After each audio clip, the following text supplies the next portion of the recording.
Hi everyone, आज हम करेंगे आपका BPSC 134 जो कि है इंट्रोडक्शन टू इंटरनेशनल रिलेशंस। ये आपका सेमेस्टर फोर्थ में आपको पढ़ना होता है। तो ये जो इसका पेपर एग्ज़ाम हुआ था दिसंबर 2021 वाला जो पेपर है, जो कि आपका लेट एग्ज़ाम हुआ था बट हुआ था, तो उसका जो क्वेश्चन पेपर था वो डिस्कस करेंगे, जिसकी हेल्प से आप अभी जो आपका एग्ज़ाम आने वाला है वो आप अच्छे से कर पाओगे।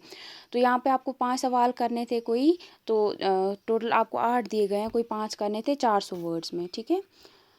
तो यहाँ पे जो सेक्शन 1 है, यहाँ पे आपको बताना था realist approach to study of. तो यहाँ पे आपको इंटरनेशनल रिलेशंस में जो रियलिस्ट अप्रोच लागू करके हम स्टडी करने की कोशिश करते हैं इंटरनेशनल रिलेशंस को, वो आपको बतानी थी। ये रियलिस्ट अप्रोच होती है, ये क्या होती है और ये कैसे हमें इंटरनेशनल रिलेशंस को समझने में मदद देती है।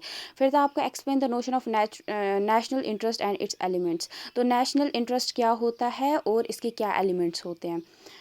Elaborate on the Marxist approach to study. तो अगर हम मार्क्सिस्ट जो है अप्रोच, उसको हम कैसे उसकी हेल्प लेते हैं इंटरनेशनल रिलेशंस को पढ़ने में, वो क्या हमें फ़ायदा देती है। फिर आपको बताना था, यहाँ पे दो दिए गए हैं, इनको एक एक को आपको 200 वर्ड्स में लिखना था। ग्रीन पॉलिटिक्स क्या होती है, कंस्ट्रक्टिविज्म क्या होता है। फिर था आपका critically analyse the rise of Islamic fundamentalism and terrorism. तो यहाँ पे आपको जो इस्लामिक फंडामेंटलिज्म और टेररिज्म का कैसे राइज हो रहा है उसके बारे में आपको बताना था।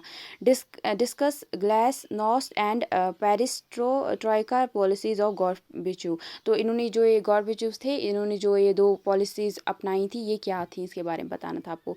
Explain the different dimensions of globalisation के जो अलग अलग डायमेंशंस हैं ये क्या हैं, वो आपको बताना था। फिर आपको वापस से 200 वर्ड्स में एक का आंसर लिखना था। यूनिपोलर सिस्टम क्या होता है, ट्रीटी ऑफ वर्सैलिस क्या होता है। तो ये दो दिए गए हैं, तो आपको एक के ऊपर एक जो है, एक को आपको लगभग 1.5 पेज पे लिखना था। नहीं, 2 पेज पे आपको, हाँ 1.5 आपके लिए काफ़ी रहेगा। 1.5 पेज पे आपको एक आंसर लिखना था, क्योंकि 2 है ना, वो वापस 3 पे फिर पहुंच ही जाएगा, 3 पेजेस पे। तो सेम यहाँ पे आपका हिंदी वाला भी इन्होंने दिया है यहाँ पे। तो इसको भी मैं आपको बताऊंगी, सेम वही स्ट्रैटेजी आपको रखनी है। एक आपको देखना है इस बार इन्होंने किन किन चैप्टर्स में से सवाल पूछे और कौन से चैप्टर्स इन्होंने छोड़े थे इस बार, ठीक है। अब वो उन चैप्टर्स पे आप ज़्यादा फोकस करोगे, प्लस आप अपने 3 साल के जो असाइनमेंट्स है वो देखोगे। अगर आप चाहते हो मैं उनका भी वीडियो बताऊँ, आपको डाल दूँ इस पर, आप देखो वो भी मैं कर सकती हूँ। अदरवाइज़ अगर आप खुद ढूंढना चाहते हो आप ढूंढ लो, और आप वो उसकी अच्छे से प्रैक्टिस करो और देखो वहाँ पे कौन कौन से क्वेश्चन जो बार बार रिपीट हो रहे हैं वो करो। और अभी जो आपका असाइनमेंट जो नए बच्चों के लिए अगर निकला होगा, वैसे अभी नहीं, जो अभी आपके लिए जो आपने किया, आपने नहीं, जो अभी जो जिन्होंने जनवरी में किया ना, इसमें एडमिशन लिया था जनवरी में, जो उन्होंने ये किया था, तो री रजिस्ट्रेशन कराया था, उनका जो असाइनमेंट है वो आप अच्छे से देखो क्या उसमें पूछा गया है, तो उस हिसाब से आप फिर आंसर कर सकते हो वहाँ पे, ठीक है। तो उसकी हेल्प से आपका पेपर फिर बहुत अच्छे से हो जाए, क्योंकि वहीं से आपके जितने भी क्वेश्चंस होते हैं ना रिपीट होते हैं। 3 साल के जो असाइनमेंट्स होते हैं वहीं से बार बार पूछे जाते हैं, थोड़ा इधर उधर इनको किया जाता है बट वहीं से आता है।